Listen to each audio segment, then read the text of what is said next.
ನಮಸ್ಕಾರ. ಈಗ ಆಲ್ರೆಡಿ ಒಂದು ವಿಡಿಯೋದಲ್ಲಿ ನಮಗೆ ಫೈನಾನ್ಸ್ ಪ್ರಿನ್ಸಿಪಲ್ಸ್ ಅವರ ಮ್ಯಾನೇಜ್ಮೆಂಟ್ ಅಂದರೆ ಫೈಲ್ ಅವರ ನಿರ್ವಹಣಾ ತತ್ವಗಳ ಫೈನಾನ್ಸ್ ಪ್ರಿನ್ಸಿಪಲ್ಸ್ ಆಫ್ ಮ್ಯಾನೇಜ್ಮೆಂಟ್ ಅವರ 7 ಪಾಯಿಂಟ್ಸ್ ನಿಮಗೆ ಎಕ್ಸ್ಪ್ರೆಷನ್ಸ್ ಅನ್ನ ಮಾಡಿದ್ದೆ. ಇವತ್ತು 8ನೇ ಪಾಯಿಂಟ್. ಸೊ ಸೆಕೆಂಡ್ ವಿಡಿಯೋದಲ್ಲಿ ಸೆಂಡ್ ಮಾಡ್ತಾ ಇದ್ದೀನಿ. So 8th point, centralisation and decentralisation, ಕೇಂದ್ರೀಕರಣ ಮತ್ತು ವಿಕೇಂದ್ರೀಕರಣ ಅಂತ ಕರಿತಾ ಹೋಗ್ತೀವಿ. ಮೊದಲನೇದಾಗಿ ಕೇಂದ್ರೀಕರಣ ಅಂದ್ರೆ ಏನು ಕ್ಯಾಶುವಲ್ ಆಗಿ ಅರ್ಥ ಮಾಡ್ಕೊಡ್ರಿ. ಇಂಗ್ಲಿಷ್ ಅಲ್ಲಿ decision making authority is only one person, one hand.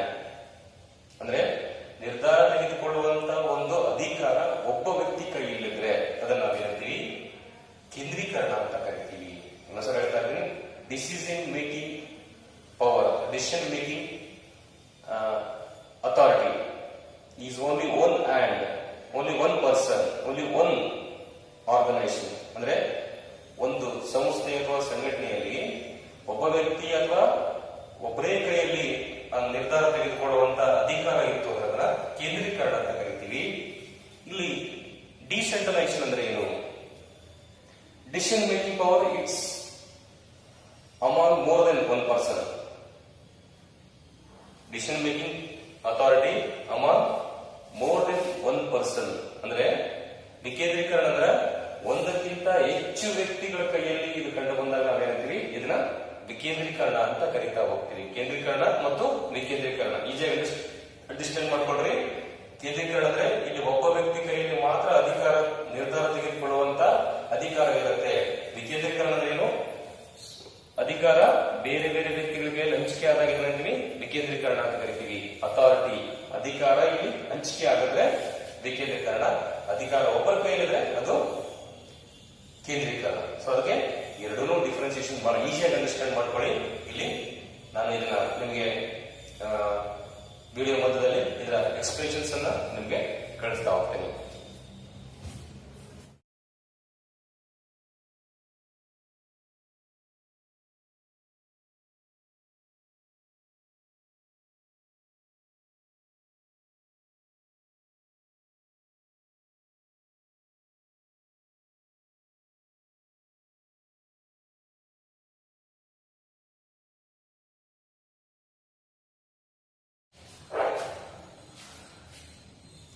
Scalar chain, ಶ್ರೇಣೀಕೃತ ಸರಪಳಿ. ಸೊ ಶ್ರೇಣೀಕೃತ ಸರಪಳಿ ಅಂದ್ರೆ ಏನು? ಸೊ ಇಂಗ್ಲಿಷ್ ಅಲ್ಲಿ ನೋಡ್ಕೊಂಡಾಗ ಇದು it is a formula, formal lines ಅಂತ ಕರೀತೀವಿ.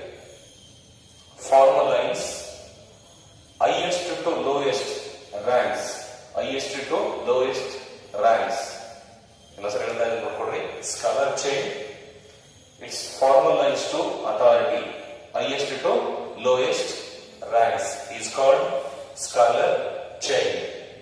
One second repetition ಕೂಡ ಮಾಡ್ತಾ ಇದೀನಿ. Scalar chain ಅಂದ್ರೆ ಏನು?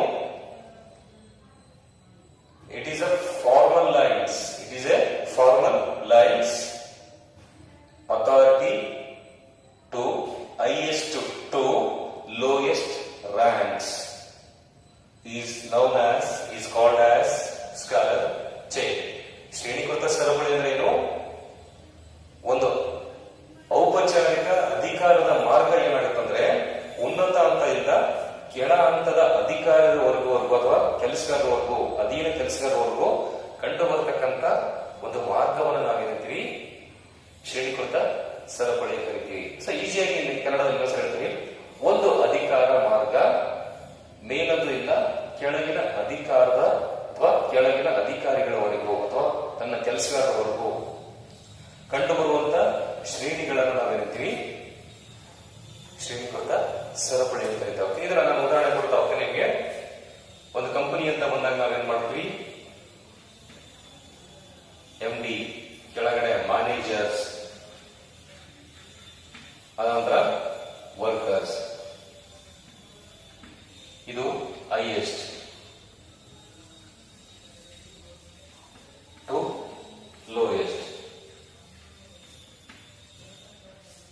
ಇದೇನಂತ ನಾವು ಸ್ಕಾಲರ್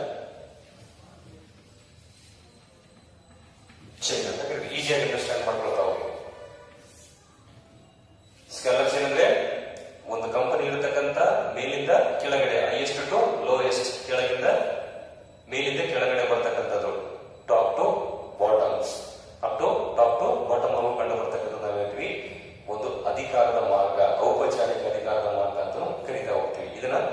ಶ್ರೇಣೀಕೃತ ಸರಪಳಿ ಅಂತ ಕರಿತಾ ಹೋಗ್ತೀವಿ. ಇದರ ಮೀನಿಂಗ್ಸ್ ಕೂಡ ನಾನು ನಿಮಗೆ ನೋಟ್ಸ್ ಈ ಒಂದು ವಿಡಿಯೋ ಮಧ್ಯದಲ್ಲಿ ಹಾಕ್ತಾ ಹೋಗ್ತೀನಿ.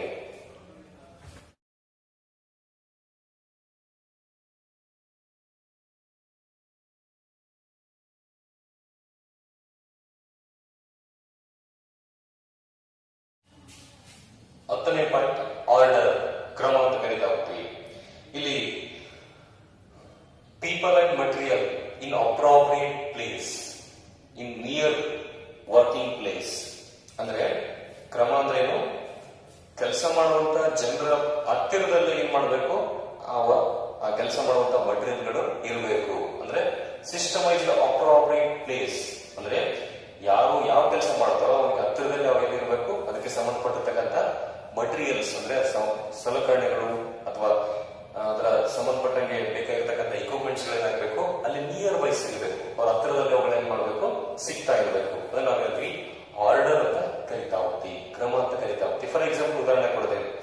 ಫ್ಯಾಕ್ಟರಿಯಲ್ಲಿ ಕೆಲಸ ಮಾಡತಕ್ಕಂಥ ಮಷಿನರಿ ಆಪರೇಟರ್ಸ್ ಅಂದ್ರೆ ಈ ಮಷಿನರಿ ಕೆಲಸ ಮಾಡತಕ್ಕಂಥ ಲೇಬರ್ಸ್ ಇರಬೇಕು. ಮಷಿನರಿಗೆ ಸಂಬಂಧಪಟ್ಟಿರ್ತಕ್ಕಂಥ ಇಕ್ವಿಪ್ಮೆಂಟ್ಸ್ ಅಲ್ಲೇ ಸಿಗಬೇಕು, ಹತ್ತಿರದಲ್ಲೇ ಈಸಿಯಾಗಿ ಸಿಗಬೇಕು.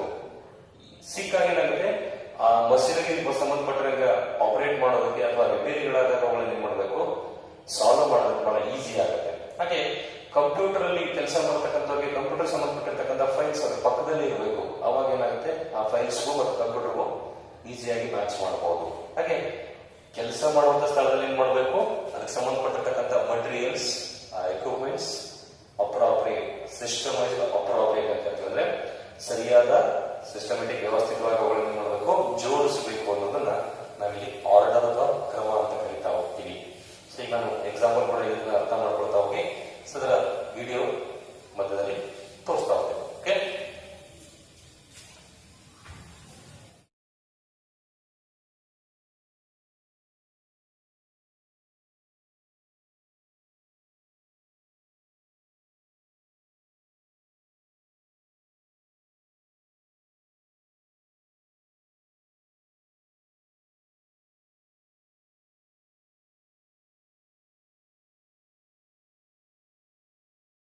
ನ್ಯಾಯ ಅಂತ ಕರಿತಾ ಹೋಗ್ತೀವಿ. ಸೊ ಇಕ್ವಿಟಿ ಸಮತೆ ನ್ಯಾಯ ಅಂದ್ರೆ, ಸೊ ಫೈನಾನ್ಸ್ ಅವರು ಏನ್ ಹೇಳ್ತಾ ಹೋಗ್ತಾರೆ ನಿಮ್ಮ ಪುಸ್ತಕದಲ್ಲಿದೆ,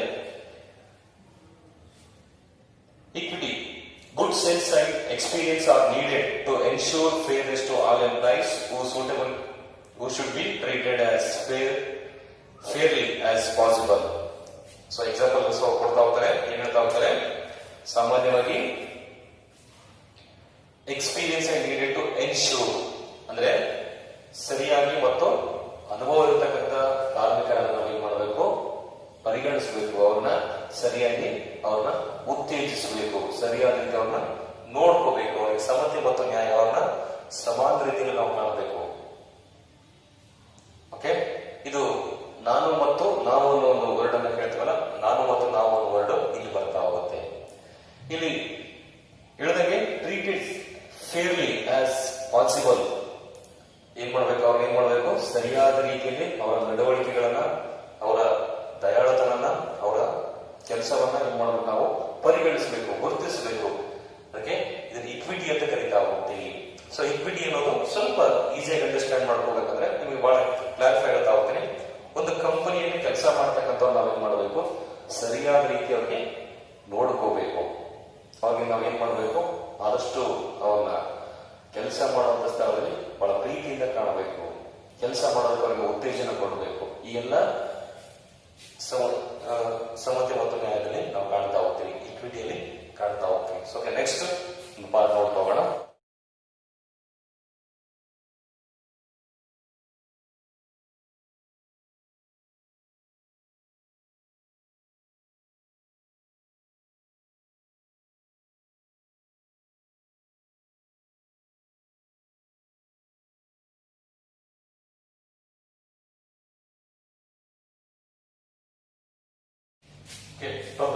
ಸ್ಟಾಬಿಲಿಟಿ ಆಫ್ ಪರ್ಸನಲ್, ಸಿಬ್ಬಂದಿಯ ಸ್ಥಿರತೆ. ಇದು ಬಹಳ ಈಸಿಯಾಗಿ ಹೇಳ್ಬೋದು. Employees turnover should be minimised to maintain organisation efficiency. Fayol ಅವ್ರ ಪ್ರಕಾರ ಹೇಳ್ತಾರೆ, ಅವ್ರು ಹೇಳ್ತಕ್ಕಂಥದ್ದು ಬಹಳ ಈಸಿಯಾಗಿ ಹೇಳ್ತಾರೆ. Employees turnover should be minimised ಅಂದ್ರೆ ಸಿಬ್ಬಂದಿಯನ್ನ ಒಂದು ಕಡೆಯಿಂದ ಮತ್ತೊಂದು ಕಡೆ ಏನ್ ಮಾಡೋದು, ಟ್ರಾನ್ಸ್ಫರ್ ಮಾಡ್ತಕ್ಕಂಥದ್ದನ್ನ, ಸಿಬ್ಬಂದಿನ ತೆಗೆದಾಡ್ತಕ್ಕಂಥದ್ದು ಏನ್ ಮಾಡಬೇಕು, ಮಿನಿಮೈಸ್ ಕಡಿಮೆ ಮಾಡಬೇಕು. ಸಿಬ್ಬಂದಿಗಳು ಒಂದೇ ಕಡೆ ಕೆಲಸ ಮಾಡುವಂತೆ ಸ್ಥಿರವಾಗಿ ಅವ್ರನ್ನ ಅಲ್ಲೇ ಏನ್ ಮಾಡ್ಬೇಕು, ಅವ್ರನ್ನ ಇಟ್ಕೋಬೇಕು ಅನ್ನೋದು ಫೈಲ್ ಅವರ ವಾದ. ಒಂದಿಷ್ಟು ವರ್ಷಗಳ ಕಾಲ ಅವ್ರು ಏನ್ ಮಾಡಬೇಕು, ಇರಬೇಕು. ಆಮೇಲೆ ಎಂಪ್ಲಾಯ್ ಸಿಬ್ಬಂದಿನ ಆಯ್ಕೆ ಮಾಡಬೇಕಾದ್ರೆ ಟ್ರೈನ್ಡ್ ಅವ್ರನ್ನ ತರಬೇತಿ ಮೂಲಕ ಏನ್ ಮಾಡಬೇಕು, ಸಿಬ್ಬಂದಿಯನ್ನು ಆಯ್ಕೆ ಮಾಡಬೇಕು. ಸಿಬ್ಬಂದಿಯ ಸ್ಥಿರತೆ ಅಂತ ಕರಿತಾ ಹೋಗ್ತೀವಿ. ಬಹಳ ಈಸಿಯಾಗಿ ಗೊತ್ತಾಗ್ತದೆ. ಸಿಬ್ಬಂದಿ ಆಯ್ಕೆ ಮಾಡುವ ಮುಂಚೆ ತರಬೇತಿಯನ್ನು ತಗೋಬೇಕು. ತರಬೇತಿ ಆದ ನಂತರ ಆ ವ್ಯಕ್ತಿನ ಅಪಾಯಿಂಟ್ ಮಾಡ್ಕೋಬೇಕು. Okay, appointed to well trained employees ಅಂದ್ರೆ ಒಳ್ಳೆ ತರಬೇತಿ ಹೊಂದಿರತಕ್ಕಂಥ ವ್ಯಕ್ತಿಯನ್ನು ಅಪಾಯಿಂಟ್ ಮಾಡ್ಕೋಬೇಕು. ಸೆಕೆಂಡ್ ಪಾಯಿಂಟ್ ನಾನು ಹೇಳಿದಾಗ minimise the turnover. Minimise the turnover ಅಂದ್ರೆ ಒಂದು ಕಡೆಯಿಂದ ಮತ್ತೊಂದು ಕಡೆ ಎಂಪ್ಲಾಯೀಸ್ ಟ್ರಾನ್ಸ್ಫರ್ ಮಾಡೋದನ್ನ ಅಥವಾ ತೆಗೆದು ಹಾಕೋದನ್ನ ನಾವೇನ್ ಮಾಡಬೇಕು, ಮಿನಿಮೈಸ್ ಮಾಡಬೇಕು. ಅಂದ್ರೆ ಕಡಿಮೆ ಮಾಡ್ತಾ ಹೋಗ್ಬೇಕು. ಎಂಪ್ಲಾಯ್ ಕಿಕ್ ಮಾಡೋದು ಬೇಗ. ಒಂದಿಷ್ಟು ವರ್ಷಗಳ ಕಾಲ, ಒಂದಿಷ್ಟು ದಿವಸಗಳ ಕಾಲ ವ್ಯಕ್ತಿ ಆ ಕೆಲಸ ಮಾಡೋದಕ್ಕೆ ನಾವು ಅವಕಾಶ ಮಾಡಿಕೊಡ್ಬೇಕನ್ನೋದು ಈ ಸ್ಟಾಬಿಲಿಟಿ ಆಫ್ ಪರ್ಸನ್, ಸಿಬ್ಬಂದಿ ಸ್ಥಿರತೆಯ ಒಂದು ಅರ್ಥ. ಅದನ್ನ ಫೈಲ್ ಅವರು ಹೇಳ್ತಾ ಹೋಗ್ತಾರೆ. Okay, next point.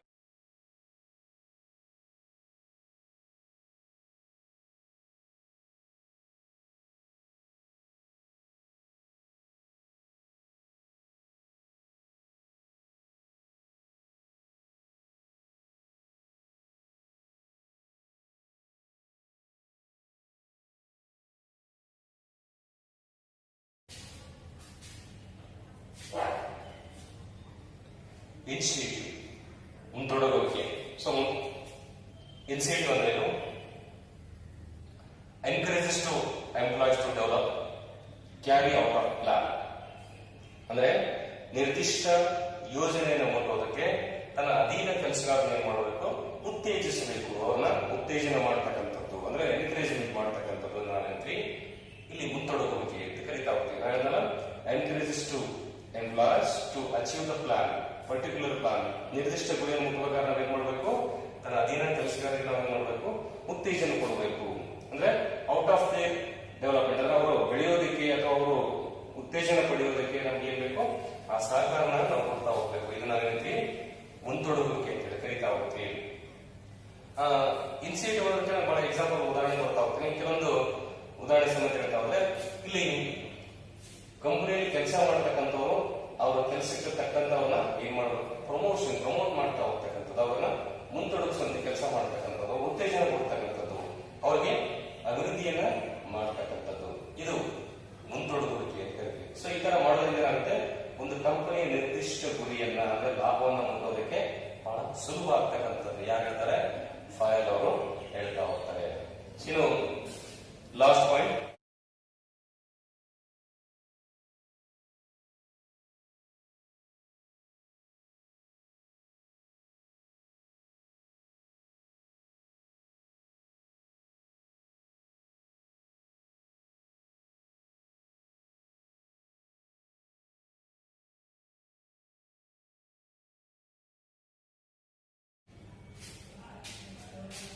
ಆಸ್ಪಿರಿಟ್ B crops, ಸಂಘ ಭಾವನೆ ಅಂತೇಳಿ ಕರಿತಾ ಹೋಗ್ತೀವಿ. ಸಂಘ ಭಾವನೆ ಅಂದ್ರೆ ಆಸ್ಪಿರಿಟ್ ಡಿ ಕ್ರಾಪ್ಸ್ ಅಂದ್ರೆ ಏನು, ಟೀಮ್ ಸ್ಪಿರಿಟ್ ಅಂದ್ರೆ ಒಂದು ಗುಂಪು ಕ್ರಿಯೆಯನ್ನು ನಾವು ಬೆಳೆಸ್ತಕ್ಕಂಥದ್ದು. ನಾವು ಮತ್ತು ಎಲ್ಲರೂ ಒಂದೇ ಅನ್ನೋ ಒಂದು ಭಾವನೆಯನ್ನ ನಾವಿಲ್ಲಿ ಬೆಳೆಸ್ತಕ್ಕಂಥದ್ದು. ಇದು ಸಂಘ ಭಾವನೆ. ಒಂದು ಕಂಪನಿ ಮತ್ತು ಎಂಪ್ಲಾಯೀಸ್ ಇಬ್ರು ಒಂದೇ ಅನ್ನೋದನ್ನ ನಾವೇನ್ ಮಾಡೋದು, ಇಲ್ಲಿ ತೋರಿಸ್ತಕ್ಕಂಥದ್ದು. ಸಾಮಾನ್ಯವಾಗಿ ಹೆನ್ರಿ ಫೋರ್ಡ್ ಅವರು ಹೇಳಿದಂಗೆ promote to team work, team spirit of unity and harmony among employees. ಅವ್ರು ಹೇಳ್ತಕ್ಕಂಥದ್ದು ಏನಂತ ಇಲ್ಲಿ, ಟೀಮ್ ಸ್ಪಿರಿಟ್, ಹಾರ್ಮನಿ ಅಂದ್ರೆ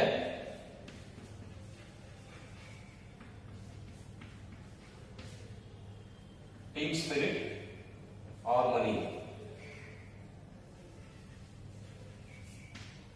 ಸೊ ಇಲ್ಲಿ ಏನ್ ಹೇಳ್ತಾ ಹೋಗ್ತಾರೆ,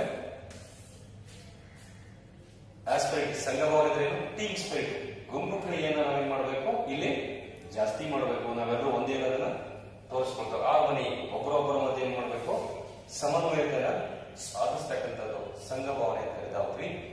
ಆಸ್ಪೆಕ್ಟ್ ಡಿಕ್ರಾಪ್ಸ್ ಅನ್ನ ಸಾಮಾನ್ಯವಾಗಿ ನಿಮ್ಗೊಂದು ಉದಾಹರಣೆ ಸಮೇತ ಹೇಳಬಹುದು ಅಂದ್ರೆ ಐ ವರ್ಡ್ ಅನ್ನ ಪದ ಬಳಸಬಹುದು. ಐ ಅಂಡ್ ವಿ ಅಂದ್ರೆ ನಾನು ಮತ್ತು ನಾವು ಅನ್ನುವ ಒಂದು ಪದ. ಆಸ್ಪೆಕ್ಟ್ ಡಿಕ್ರಾಪ್ಸ್ ಅಂದ್ರೆ ಏನು? ನಾನು ಮತ್ತು ನಾವು, ನಾನು ನಮ್ಮ ಜೊತೆ ಎಲ್ಲರೂ ಇದೀವಿ ಅನ್ನೋದನ್ನ ಈ ಒಂದು ಸಂಘಭಾವನೆ ಹೇಳ್ತಕ್ಕಂಥದ್ದು. ಅಂದ್ರೆ ಒಂದು ಕಂಪನಿಯ ಎಲ್ಲ ಕೆಲಸಗಾರರು ಅಥವಾ ಕಂಪನಿಯ ಅಲ್ಲಿರ್ತಕ್ಕಂಥ ವರ್ಕರ್ಸ್ ಇರ್ಬೋದು, ಅಥವಾ ಅಲ್ಲಿರ್ತಕ್ಕಂಥ ಮ್ಯಾನೇಜ್ಮೆಂಟ್ ಇರ್ಬೋದು, ಅಲ್ಲಿರ್ತಕ್ಕಂಥ ಬೇರೆ ಬೇರೆ ವ್ಯವಸ್ಥಾಪಕರು ಅವರೆಲ್ಲರೂ ಏನ್ ಮಾಡಬೇಕು, ಎಲ್ಲರೂ ಒಂದೇ ಅನ್ನೋದನ್ನ ನಾವು ಇಲ್ಲಿ ಏನ್ ಮಾಡಬೇಕು, ತೋರಿಸ್ಬೇಕು ಅನ್ನೋದು ಫಯರ್ ಅವರ ಲಾಸ್ಟ್ ಈ ತತ್ವದ ಒಂದು ಅರ್ಥ ಆಗಿರ್ತಕ್ಕಂಥದ್ದು. ಸೊ ಓಕೆ, ಆಸ್ಪೆಕ್ಟ್ ಡಿಕ್ರಾಪ್ಸ್ ಅನ್ನ ನೋಡ್ಕೊಳ್ತಾ ಹೋಗಿ.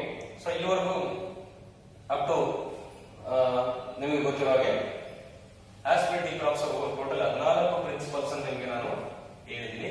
ಸೊ 14 ಪ್ರಿನ್ಸಿಪಲ್ಸ್ ಅನ್ನ ನೋಡ್ಕೊಡ್ರಿ. ಇವು ನಿಮಗೆ 4 ಮಾರ್ಕ್ಸ್ ಕೂಡ ಕೇಳ್ತಾರೆ. 4 ಮಾರ್ಕ್ಸ್ ಅಲ್ಲಿ 14ರಲ್ಲಿ ಯಾವುದಾದ್ರು ಬರೀ, ಓಕೆ. ಬಟ್ 2 ಮಾರ್ಕ್ಸ್ ಗೆ ಯಾವ್ದು ಕೇಳ್ತಾರೆ ಅಂತ ನಾನು ನಿಮಗೆ ಮತ್ತೊಂದ್ಸರಿ ನಿಮಗೆ ಎಕ್ಸ್ಪ್ಲೇಷನ್ ಕೊಡ್ತೀನಿ. ಯಾವ್ದು 2 ಮಾರ್ಕ್ಸ್ ಕೇಳಬಹುದು, ಇಂಪಾರ್ಟೆನ್ಸ್ ಯಾವ್ದು ಅನ್ನೋದನ್ನ ನಿಮಗೆ ಲಾಸ್ಟ್ ಈ ಟಾಪಿಕ್ ಅನ್ನ ಮುಗಿದ ಮೇಲೆ ಅದನ್ನ ಎಕ್ಸ್ಪ್ಲೇಷನ್ಸ್ ಅನ್ನ ಕೊಡ್ತೀನಿ, ಅಂದ್ರೆ ಕ್ವಶನ್ಸ್ ಅನ್ನ ಕೊಡ್ತೀನಿ. ಆ ಕ್ವಶನ್ಸ್ ಅಲ್ಲಿ ಯಾವ್ದು ಕೇಳುತ್ತೋ ಅಷ್ಟೇ ಈ 2 ಮಾರ್ಕ್ಸ್ ನೋಡ್ಕೊಡ್ರಿ. 4 ಮಾರ್ಕ್ಸ್ ಗೆ ಬಂದಾಗ ಇವುಗಳನ್ನ ನೋಡ್ಕೊಳ್ತಾ ಹೋಗಿ. ಓಕೆ, ಇದರಲ್ಲಿ ಇನ್ನೊಂದು ನಿಮಗೆ unity of command, unity of directions, ಈ ಎರಡರದ ಡಿಫರೆನ್ಸಿಯೇಷನ್ ನಿಮಗೆ 2 ಮಾರ್ಕ್ಸ್ ಇರುತ್ತೆ. ಅದನ್ನು ಸ್ವಲ್ಪ ನಿಮಗೆ ಈ ವಿಡಿಯೋದಲ್ಲಿ ಹೇಳ್ತಾ ಹೋಗ್ತೀನಿ.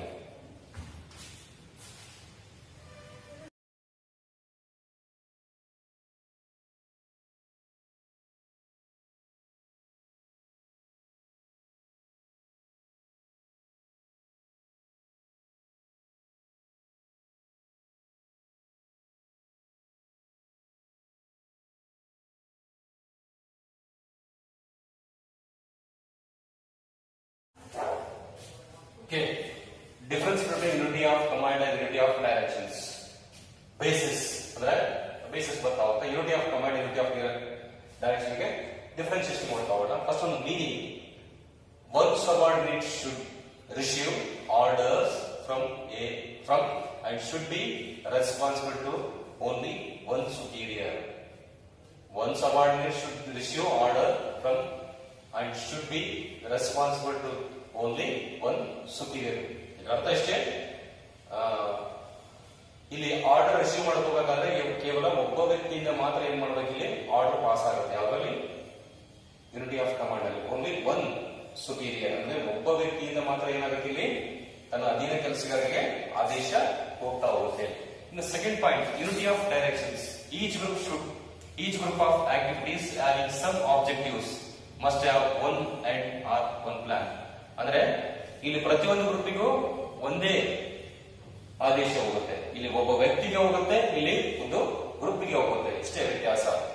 ಇಲ್ಲಿ ಓನ್ಲಿ ಒನ್ ಪರ್ಸನ್, ಒಬ್ಬ ವ್ಯಕ್ತಿಯಿಂದ ಮಾತ್ರ ಇಲ್ಲಿ ಆದೇಶ ಹೋಗುತ್ತೆ. ಇಲ್ಲಿ ಒನ್ ಎಂಡ್ ಆರ್ ಒಂದು ಪ್ಲಾನ್ ಅಂದ್ರೆ ಯೋಜನೆಗೆ ತಕ್ಕಂತೆ ಅಥವಾ ಒಬ್ಬ ಹಿರಿಯ ವ್ಯಕ್ತಿಯಿಂದ ಏನಾಗುತ್ತೆ ಅಥವಾ ಎಂಡ್ ಆ ಒಂದು ಪ್ಲಾನ್ ಎಂಡ್ ಏನಾಗುತ್ತಾರೆ, ಅವನಿಂದ ಏನಾಗುತ್ತೆ, ಇಲ್ಲಿ ಒಂದಿಷ್ಟು ಆದೇಶಗಳು ಆರ್ಡರ್ ಪಾಸ್ ಆಗ್ತಾ ಹೋಗ್ತಕ್ಕಂಥದ್ದು. ಇದು aim. It prevents their subordinations. It prevents overlapping activities. ಇಲ್ಲಿ ಇಬ್ಬರು ಅಧೀನತೆಯನ್ನ ತಪ್ಪಿಸುತ್ತೆ. ಇಲ್ಲಿ ಓವರ್ಲಾಪಿಂಗ್ ಆಕ್ಟಿವಿಟೀಸ್ ಅಂದ್ರೆ ಅತಿಕ್ರಮತೆಗಳನ್ನ ತಪ್ಪಿಸತಕ್ಕಂಥದ್ದು. ಅಂದ್ರೆ ಅತಿ ಹೆಚ್ಚು ವರ್ಕಿನ ಕೆಲಸಗಳ ಒತ್ತಡಗಳನ್ನು ಏನ್ ಮಾಡ್ತೀವಿ, ತಪ್ಪಿಸ್ತಾ ಹೋಗುತ್ತೆ. ಇಲ್ಲಿ ಇಬ್ಬರು ಆದೇಶಗಳಂದ್ರೆ ಇಬ್ಬರು ಕೊಡುವಂತ ಆದೇಶಗಳಲ್ಲಿ ತಪ್ಪಿಸ್ತಾ ಹೋಗುತ್ತೆ. In implications, it affects on individual employees. ಅದು it affects the entire organisations. ಇದು ಒಬ್ಬ ಕಾರ್ಮಿಕರಿಗೆ ಮಾತ್ರ ಇದು ಅನ್ವಯ ಆಗ್ತಕ್ಕಂಥದ್ದು, ಎಫೆಕ್ಟ್ ಆಗ್ತಕ್ಕಂಥದ್ದು, ಪರಿಣಾಮ ಬೀರ್ತಕ್ಕಂಥದ್ದು. ಇದು ಎಂಟೈರ್ ಆರ್ಗನೈಸೇಷನ್ಸ್ ಸಂಸ್ಥೆಯ ಮೇಲೆ ಪರಿಣಾಮ ಬೀರ್ತಕ್ಕಂಥದ್ದು. ಸೊ ಇಲ್ಲಿ ನಾನು ಇಂಗ್ಲಿಷ್ ಅಷ್ಟೇ ಬರ್ತಿದ್ದೀನಿ, ಕನ್ನಡ ಕೂಡ ಇದೆ ನಿಮ್ಮ ಪುಸ್ತಕದಲ್ಲಿ ಇದಿದೆ. ಸೊ ನಿಮ್ಗೆ ಏನಾದ್ರು ಡೌಟ್ಸ್ ಇದ್ರೆ ಅದನ್ನ ಬೇಕಾದ್ರೆ ನಾನು ಕೇಳಿದ್ರೆ ಕನ್ನಡ ಮತ್ತು ಇಂಗ್ಲಿಷ್ ಎರಡೂ ವಾಟ್ಸ್ಆಪ್ ಅಲ್ಲಿ ನಾನು ಸೆಂಡ್ ಮಾಡ್ತೀನಿ. ಓಕೆ, ಇಷ್ಟು ಅರ್ಥ ಆಗಿದೆ ಅನ್ಕೊಳ್ತೀನಿ. ಒಂದ್ ವೇಳೆ ಅರ್ಥ ಆಗಿಲ್ಲ ನಾನು ಹೇಳಿದ ಹಾಗಾಗಿ ಒಂದಿಷ್ಟು ನೀವು ಫಿಸಿಕಲಿ ಪ್ರಾರಂಭ ಆದಾಗ ನಾನು ಇದನ್ನ ಮತ್ತೊಂದ್ಸಲ ರಿವಿಷನ್ ಮಾಡ್ತೀನಿ. ನೀವು ಭಯ ಬೇಡ. ಆನ್ಲೈನ್ ಕ್ಲಾಸ್ಗಳಲ್ಲಿ ಸ್ವಲ್ಪ ಮಟ್ಟಿಗೆ ನಮಗೆ ಎಷ್ಟು ಸಾಧ್ಯ ನಿಮ್ಗೆ ಅರ್ಥ ಮಾಡ್ಸಕ್ಕೆ ನಾವು ಪ್ರಯತ್ನ ಪಡ್ತೀವಿ. ಸೊ ನಿಮ್ಮ ರೆಸ್ಪಾನ್ಸ್ ನೀವು ಎಷ್ಟು ಚೆನ್ನಾಗಿ ಈ ವಿಡಿಯೋಸ್ ನೋಡಿ ಅರ್ಥ ಮಾಡ್ಕೊಳ್ತಿರೋ ನಿಮ್ಗೆ ಒಂದು 20% ಅಥವಾ 50% ಅರ್ಥ ಆದ್ರೆ ಇನ್ನು 50% ನಾವು ಬಂದಾಗ ಇನ್ನೊಂದು ಸ್ವಲ್ಪ ನಾವೇನ್ ಮಾಡ್ಬೋದು ಅರ್ಥ ಮಾಡಿಸ್ಬೋದು. ದಯವಿಟ್ಟು ಈ ವಿಡಿಯೋಸ್ ಅನ್ನ ಪೂರ್ತಿಯಾಗಿ ನೋಡಿ ಆನಂತರ ಅದರ ಡೌಟ್ಸ್ ಕ್ಲಾರಿಫೈ ಮಾಡಿ. ನೀವು ನನಗೆ ಡೌಟ್ಸ್ ಇದ್ರೆ ಹೇಳಿ, ಅಥವಾ ಏನಾದ್ರು ಸರ್ ಇದು ನನಗೆ ಆನ್ಸರ್ ಅರ್ಥ ಆಗ್ತಾ ಇಲ್ಲ, ಈ ಆನ್ಸರ್ ಕಳಿಸಿದ್ರೆ ನಾನು ನಿಮಗೆ ಆನ್ಸರ್ಸ್ ಅನ್ನು ಕಳಿಸ್ತೀನಿ. ಧನ್ಯವಾದಗಳು.